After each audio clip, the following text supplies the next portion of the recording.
Yes guys, big up everybody, welcome back to Chelsea Fan TV, welcome back to another match review. And we've gone from 2 goals in a game to 4. In this cost of living crisis, it's ridiculous. It feels good to finally have a weekend victory. I don't know if you guys deep this is the first time this season that we've won on the weekend. Obviously Luton was on the Friday night, and then we had the Carabao Cup victories, and then we won on the Monday against Fulham. And it feels good to see Chelsea come back from a losing position as well. Because I know we weren't great in the first half. And we will talk about it because it wasn't a good first half performance. But the fact that we were so bad and we turned it around says a lot more to me. And that makes me feel a lot better coming out of this game. Because we have had the softest mentality in the league for at least the last year or two. Now it feels like we're at least starting to turn a corner a little bit. Obviously, it is still a bit too early to tell, especially with the fixtures that are coming up within the next few weeks. Like, it's just mainly about getting into that period in a confident mood. If we went into the Arsenal game with a loss to Burnley, with a poor performance, there'd be all sorts of question marks. There'd be all sorts of depressive feelings and arguments and all sorts of negativity going into this game. So it feels good that we're able to persevere from that and to actually show our strengths in the second half. First off, like, we'll just talk about it now. Like, we weren't good. We gave away a very easy goal.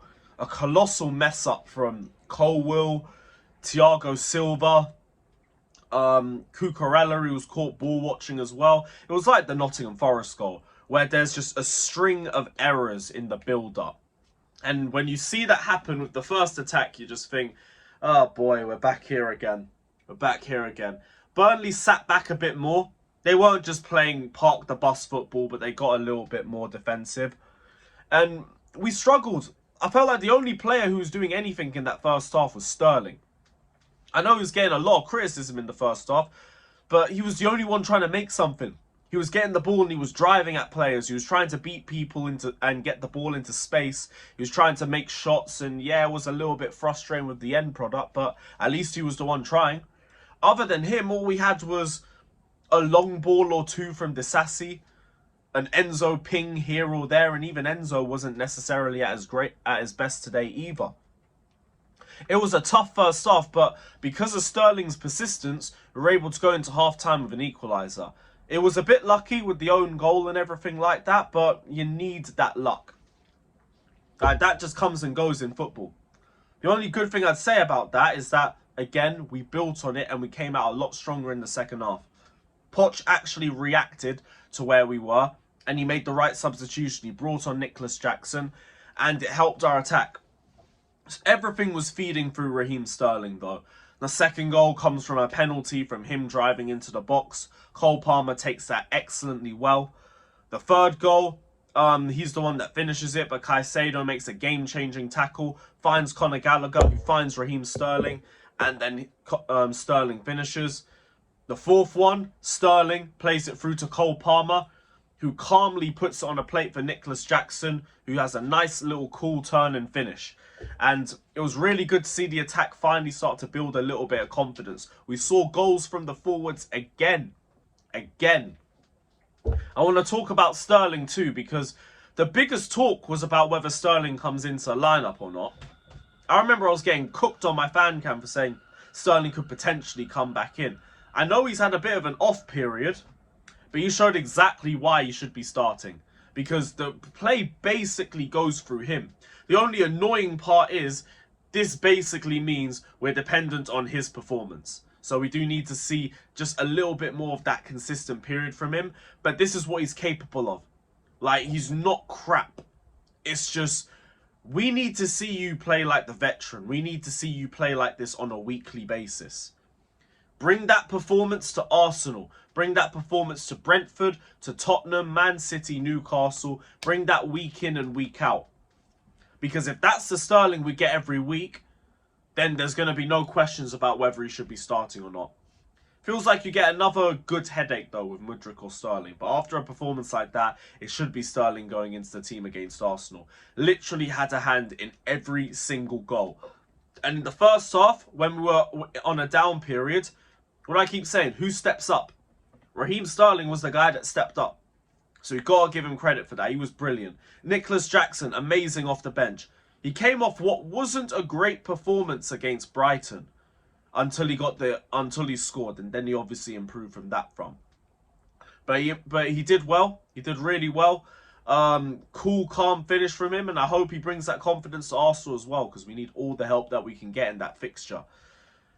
I think Disasi also looked really good for me. Caicedo looked excellent, kept things ticking as usual, and brilliant tackling and passing to help set up chances like he did for the third goal.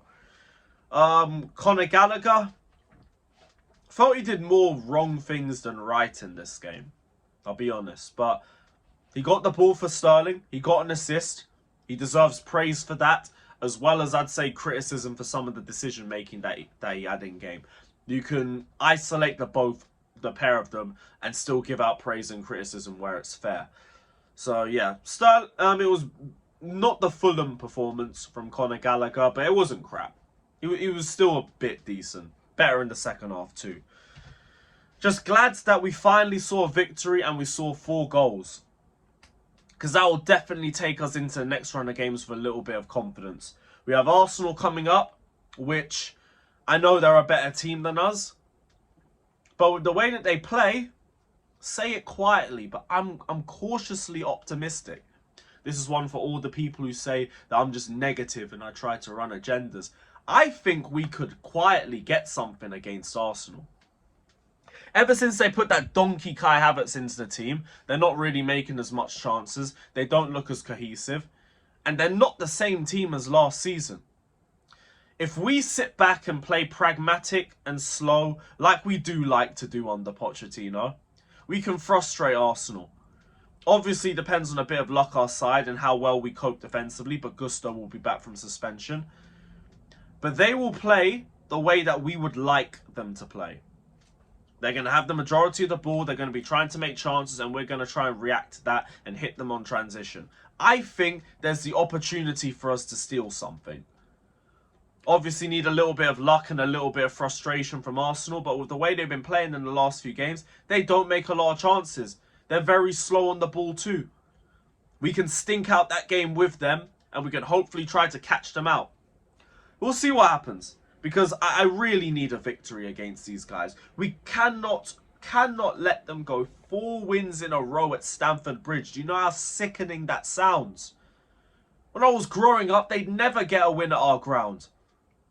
They got like, I think, 2 in the entirety of the 2010s. Or was it just the Van Persie 3-5 and that was it? Yeah, I think that was just it. Now they've won 3 on the bounce and they're coming here looking for a 4th. We cannot let it happen.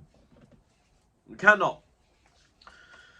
Let's go to Arsenal. Let's play the same way we did in the second half and let's get the victory. But big up to everybody that's locked in. Let me know your thoughts down in the comment section below. Don't forget to like and subscribe to the channel. Big up, and as always, up the Chelsea.